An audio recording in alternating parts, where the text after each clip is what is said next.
everybody, it is our last Wild About Reading STEM class today, and since the 4th of July is coming up, I wanted to do kind of a play on fireworks.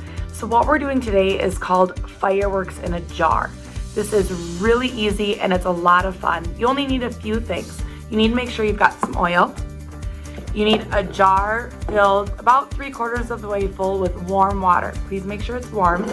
And then you will just need a small plate, some different colors of food coloring, and a fork. And that's it. So let's get started. So the first thing you want to do when you do your fireworks in a jar is take your little plate and your oil and pour just a little bit of oil onto the plate. And then choose your food coloring. You can use as many colors as you want. I'm using 3, yellow, red, and blue. And then you'll just put about 3 to 5 drops of each color on your plate.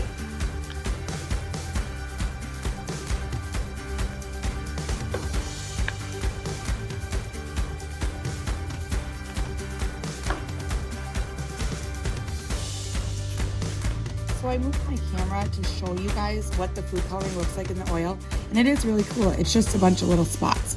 What you're going to do next is take your fork and then just try to mix it all together. And you'll notice that the food coloring doesn't really mix in the oil. It just turns into a bunch more little spots.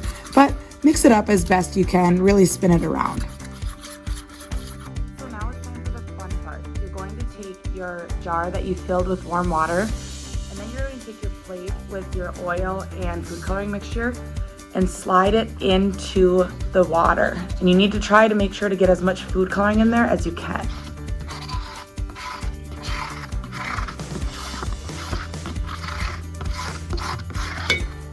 And now you can watch the process of the food coloring mix into the water. And if you remember when it was in the oil, it was all just a bunch of little droplets. And it turns into this really cool, almost firework looking thing in the jar.